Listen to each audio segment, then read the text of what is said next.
안녕하세요. 오늘도 의사가 못 고치는 환자는 어떻게 하나 제2권 병 못 고치는 의사 엉터리 의료제도 황종국 선생님이 지어주셨습니다. 울산지방법원 부장판사 전 부산지방법원 의료전담 재판장이셨다고 하죠. 어제에 뒤이어서 현대의학은 삶과 죽음, 생명의 의미라는 종교적 문제를 다루면서 결국 그 자신이 종교가 되어버렸다. 그 참담한 모습은 약이나 의료기기라는 생명이 없는 물건에 기반을 두고 현대의학이라는 종교가 아니면 할 수 없는 엉터리 교리를 전개한 결과이다. 현대의학은 완전히 우상숭배의 종교가 되어버린 것이다. 나는 일찍이 라디오 프로그램에서 육아에 관해서라면 할머니 한 사람이 소아과 의사 두 사람분의 가치가 있다고 말한 적이 있다. 그랬더니 당시 병원의 소아과 부장으로 근무하고 있던 의사가 방송 후 곧 전화를 걸어 이렇게 빈정댔다. 그렇다면 그 자리에서 물러나고 대신 할머니 한 사람을 고용하는 게 어떻소? 실제로 육아에 있어서는 소아과 의사야말로 신뢰할 수 없는 존재이다.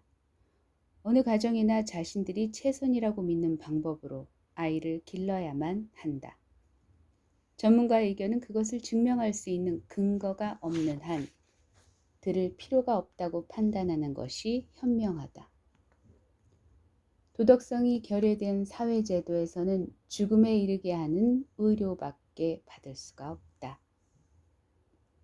이러한 비판은 치료의과 의학에만 해당되는 것이 아니라 그가 보기에 예방의학도 예외가 아니다. 치료의학의 구제 방법이 없음은 이제까지 보아온 대로지만 예방의학도 그것에 뒤지지 않게 한심한 것이다. 현대의학이 사람들의 생활을 관리하려 할 때 사용하는 것이 예방의학이다. 예방의학이야말로 현대의학이 탄생시킨 거대한 괴물과 같은 존재이다. 국민의 건강관리라고 하는 그럴듯한 명분을 내걸고 매년 수천억 달러의 비용을 투입하고 있으나 국민 의료비가 높아지면 높아질수록 병자가 줄기는커녕 점점 늘어가고만 있는 것이 현재의 상황이다. 예방의학이 이름 아래 현대의학이 행하고 있는 일은 의미가 없을 뿐만 아니라 극히 위험한 행위이기조차 하다. 앞에서 설명했던 것처럼 소위 건강검진이라고 불리는 의식은 쓸모없고 위험한 조사의 연속에 불과하다.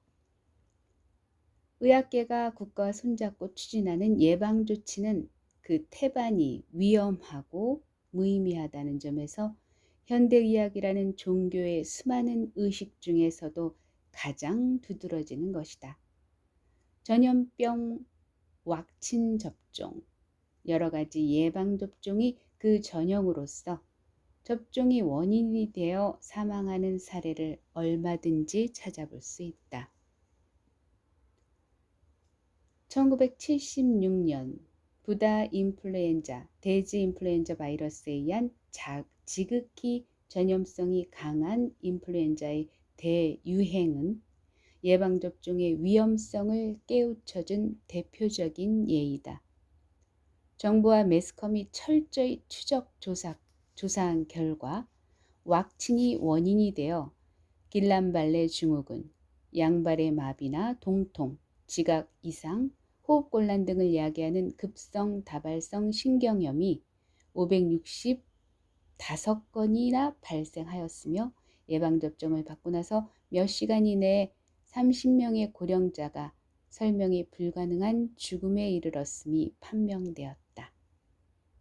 인플루엔자 집단 접종 캠페인에 세상 사람들이 항상 예리한 감시의 눈을 번쩍이고 있었다면 이런 종류의 비극은 얼마든지 예방할 수 있었을 것이다. 사실은 코로나 이후로 접종 후 생명을 잃은 많은 영혼들이 있으신데요. 그분들 삼가 고인의 명복을 빕니다. 그리고 사실은 그런 사례들은 지금 현재 진행형이라는 게 통탄할 일이죠. 근데 그럼에도 불구하고 병원은 종교화됐음에 틀림이 없죠. 어떤 누구도 그거를 의심하지 않으니까요. 병원은 당연히 가는 거다. 아프면 병원, 아프면 이꼬르 병원 이렇게 생각하는 것 자체가 확실히 종교가 된 거죠. 그러니까 이제 학교 교육이 지대한 영향을 미쳤고 디딤돌이 된 거죠. 병원의 신화화, 병원의 종교화가. 네, 오늘도 행복한 하루 되시고 다음에 또 뵙겠습니다. 감사합니다.